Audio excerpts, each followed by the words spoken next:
project today is an outdoor shower. I bought this kit from Home Depot or Lowe's. It's a white vinyl. It comes with posts, a gate, and two sidewalls. It's meant to attach to a building or an accessory structure. It's not a freestanding one. Adding an outdoor shower to our Vermont Airbnb has been on my to-do list for quite a while.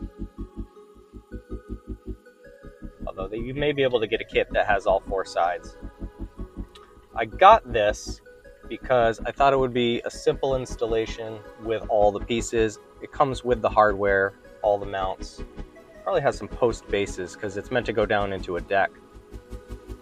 The location of this shower was planned out years ago when we did the initial renovations, and we put the plumbing right in the wall that sat for about 4 years, just waiting for this project to happen. The rear of the house provides privacy that everybody wants, and it's also just a few steps to the hot tub. The first thing I do after unboxing all the parts is lay out everything to make sure I have exactly what I need and what should have came in the kit. So I've just unboxed the vinyl shower. These are all the pieces, and I think that's the door kit over there, so it's probably got hinges, different screws. We've got the wall panels and the posts here. And how this is supposed to set up, you've got two posts on the outside, wall panels there, and the door will be here. But it also has two posts that should go against the building. And I don't know if I'm going to use those. I may attach the wall panels right to the cedar here, because otherwise I'd have to attach those posts to the building anyway. Maybe just eliminate that. The other thing that I'm thinking, these posts are very tall, and seeing how we're under the balcony here, I don't know if we need the height. The wall panels don't go up that high. Like, in a way that almost looks ridiculous. So I think I may cut these just taller than the wall panel so the cap sits on it. And that should be good. It's not going anywhere. So I'm going to open up the instructions and get started. So first off, I'm going to say these are some of the worst instructions I've ever seen on a home project like this. When I bought this kit, Home Depot or Lowe's, it showed it being installed to a deck. And there's no post-base hardware. So initially what I was going to do was eliminate the post at the wall. I'm rethinking that, so then I can go post, panel, post, assemble that as a unit, and then actually assemble that post to the wall. I can get some screws in from the top before the cap goes on. Also, I think after the fact, once this is up, I'm going to have to do some L brackets or something down into the deck, because otherwise this whole end is just going to get kicked around. There's really nothing in this kit to secure it to the deck, and that's a big disappointment. I really thought that it had a post base, something to install down onto the ground. One other thing that actually I might consider doing is I probably have some 2x4s kicking around here.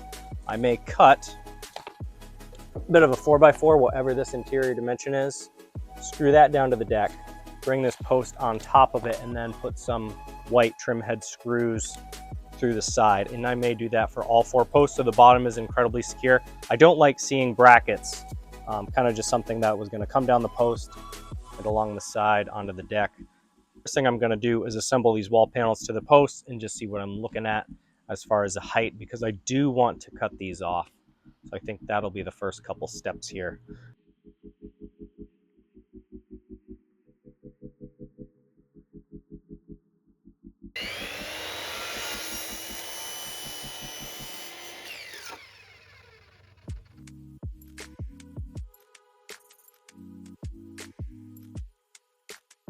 Starting off here by attaching these bottom brackets that are going to hold the wall panels in place. I'll do two posts of these, stand it up, put the wall panels in, then put the top ones in.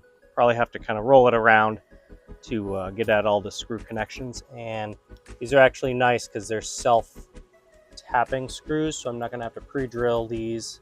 That's a nice feature, and they give me these little vinyl caps, cover up the screw holes in all these areas, so that's going to work out pretty nice.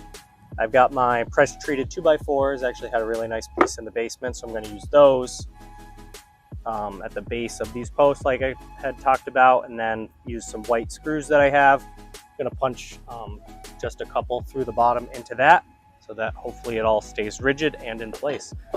So one thing determining where the wall panel is, it's actually a little shorter than I would have liked. So the question is, do you go higher up the post or lower? It just depends on the privacy you're looking for. You think people will notice more if this is too high off the ground and the wall panel's up above your head, or do you go lower and risk somebody looking over the top of the wall? Anybody's guess. So I determined I'm going to be, I think, 16 inches at the very bottom.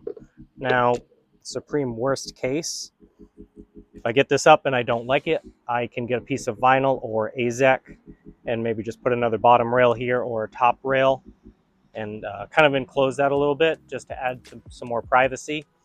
At least on the sides, the gate might be a different project. So we'll see how this goes.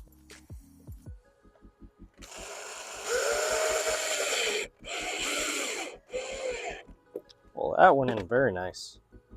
Very nice indeed.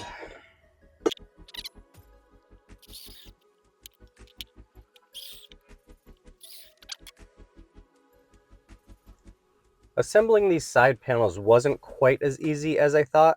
The kit didn't include any hardware to actually hold the panel itself to the post, so as I was rolling it around, everything kept bouncing apart. Later in the installation, I did find some extra screws that were white that I had kicking around that I used to secure the top and bottom rail to the post hardware, making a much stiffer assembly.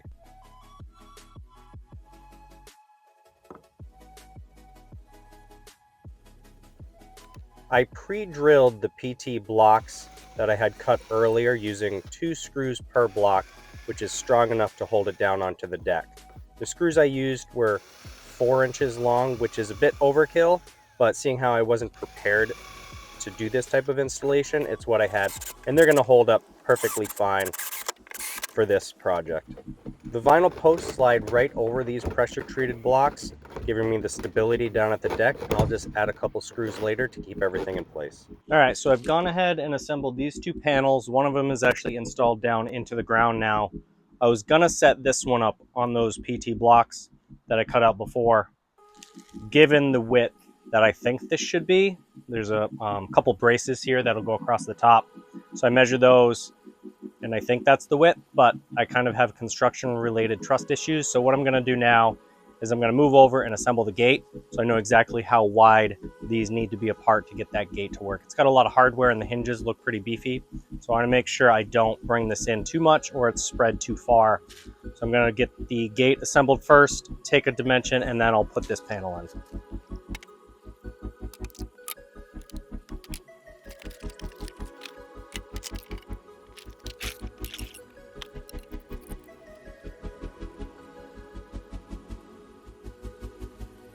Here is the final gate assembly, and as you can see, there's a little problem right there.